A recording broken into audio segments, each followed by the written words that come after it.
तो हम पढ़ेंगे एलसी दोलन। इसका आगे का भाग है एलसी दोलन का। जब हम इसको ऑन करते हैं, कुंजी को दबाते हैं, तो संधारित्र में जो आवेश संचित रहता है उसका प्रभाव होने लगता है और यहाँ पर धारा बहने लगती है। हम जानते हैं कि जब किसी चालक में धारा प्रवृत्ति आती है तो उसके चारों ओर एक चुंबकीय क्षेत्र उत्पन्न हो जाता है। यहाँ पर जो वैद्युत ऊर्जा है उसका मान धीरे धीरे कम होता है और चुंबकीय ऊर्जा कुंडली में जो है संचित होने लगती है।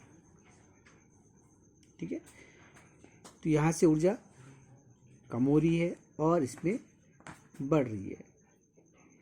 जब इसमें ऊर्जा कम हो जाती है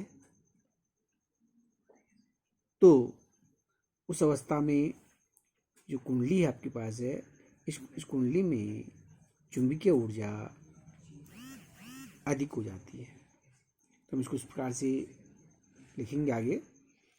चूंकि कुछ ऊर्जा संधारित्र पर उपलब्ध है, यहाँ से ऊर्जा निकल रही है, कहाँ जा रही है? संधारित्र से कुंडली की ऊर्जा आ रही है। तो कुछ ऊर्जा संधारित्र पर उपलब्ध है तथा कुछ ऊर्जा एल पर चुंबकीय ऊर्जा के रूप में कुंडली में संचित हो जाती है। अतः परिपथ पर किरचॉफ के द्वितीय नियम से sigma I R that is equal to sigma E, जैसे हम किरचॉफ का द्वितीय नियम जानते हैं कि किसी बंधपाश में धारा और प्रतिरोध का जो गुणनफल का सदिश योग होता है वो उस बंधपाश में लगे हुए विद्युत बाहुबलों के सदिश योग के बराबर होता है। ठीक है ना? तो उसी नियम से हमने यहाँ पर लेना है।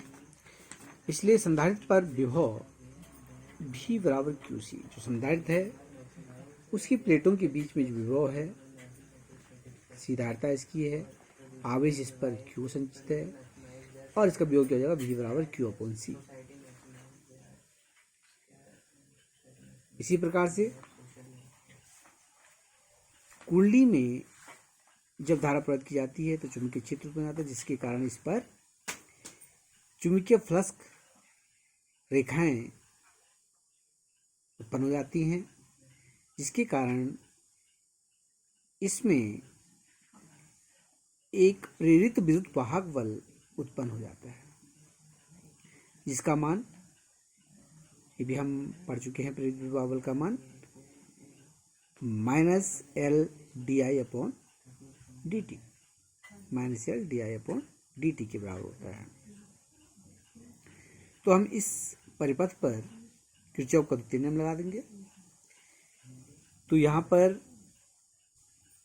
जो विभवांतर है तो प्लेटों के बीच में क्यू अपन सी है और इसमें जो प्रेरित विद्युत वाहक बल है वो minus L D I upon D T है। तो इनका योग इसमें प्रवाहित होने वाली धारा तथा संगत प्रतिरोध के गुणनफल के बराबर होता है। लेकिन यहाँ पर प्रतिरोध शून्य है तो ये शून्य आ जाएगा। तो इस प्रकार से आगे किरचॉफ का नियम हम लगा देंगे। Q upon C minus L D I upon D T बराबर 0। Q अपॉन सी प्लस होता है लेकिन प्लस माइनस का माइनस हो जाएगा, क्योंकि आपके पास जो प्रेरित विद्युत वाहक बल है उसका मान है minus L D I upon D T. Q upon C minus L D I upon D T बराबर क्या हो जाएगा? 0। इसको हम समीकरण नंबर 1 मान लेंगे।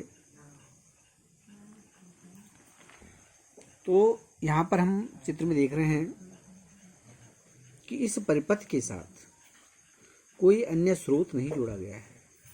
इस परिपथ का जो मेन स्रोत है वो क्या है? संधारित्र है, जो पूर्ण रूप से क्या था? आवेशित था। जैसे हम क्या करते हैं, परिपथ को पूरा करते हैं, आवेश जो यहाँ से बहना शुरू हो जाता है, जिसके कारण क्या होगा? यहाँ पर आवेश में कमी होने लगेगी। आवेश में कमी होगी तो धारा में वृद्धि होगी। ठीक है, तो तो हम कह सकते हैं आवेश और धारा क्या होते हैं, एक दूसरे के व्युत्क्रमानुपाती होते हैं, या इनमें जो विपरीत संबंध होता है, यानी कि Q का मान जब घटेगा तो धारा I का मान बढ़ेगा, Q का मान बढ़ेगा धारा I का मान घटेगा। इस प्रकार से यहाँ पर विपरीत संबंध है धारा में और आवेश में। तो इस पर हम इसको लिखेंगे, क्योंकि परिपथ में बहने वाली धारा का मेन स्रोत संधारित्र है। मेन स्रोत क्या है इसका? संधारित्र है।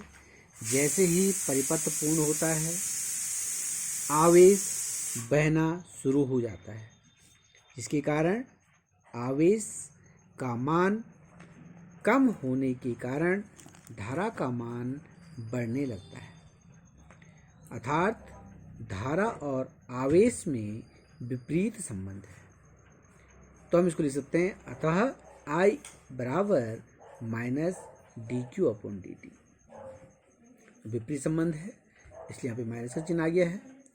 ठीक है, यहाँ पर जब हम क्या करेंगे, समीकरण जो फर्स्ट है, समीकरण फर्स्ट से हम यहाँ पर I का मान फर्स्ट पे रख देंगे, तो ये आपको आ जाएगा Q upon C minus L T upon D T. आपके पास समीकरण first Q upon C minus L D I upon D T. यहाँ पर I जो है, I के स्थान पर हम क्या रख देंगे, minus D Q upon D T. ठीक है ना, तो ये रख लीजिए, ये रख दिया हमने Q upon C minus L D upon D T into minus D Q upon D T that is equal to 0। ठीक है, ये माइनस चिन्ह बाहर आ जाएगा, माइनस माइनस का प्लस हो जाएगा, बाकी हम ऐसे लिख लेंगे इसको Q upon C plus L। अब यहाँ पर इसका मल्टीप्लाई होगा D square Q upon D T का स्क्वायर हो जाएगा।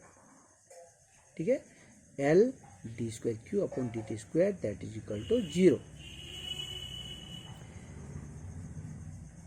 यहाँ पर हमने इस पे L है, लेकिन इस पे L नहीं है, हमने L को कॉमन लेना है। तो यहाँ पे ध्यान रखना आपने थोड़ा सा, L को जब हम कॉमन लेंगे, इस पे L नहीं है तो इसके अपॉन में L आ जाएगा। समझ रहे हो आपको?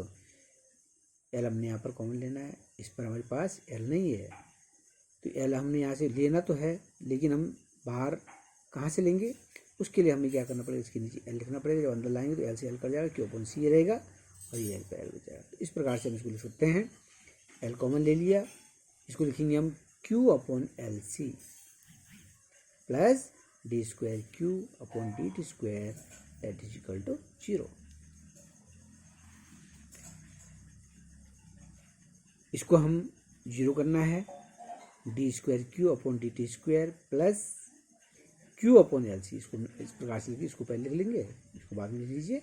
तो D square Q upon D T square plus Q upon L C that is equal to 0। यह समीकरण सरल आवर्त गति के दोलन समीकरण D X square upon D T square plus omega 0 square X बराबर 0 के समान है। ठीक है, तो सरल आवर्त गति में जो है इस प्रकार से हमको समीकरण मिलती है, और यहाँ पर एलसी दोलन में हमको इस प्रकार से समीकरण मिली। तो इससे क्या पता लग रहा है कि यहाँ पर जो है क्या हो रहा है, ये दोलन गति हो रही है। किसमें? जो ऊर्जा है, वैद्युत ऊर्जा C से L में जा रही है और L से C में जा रही है, तो इससे ये पुष्ट होता है।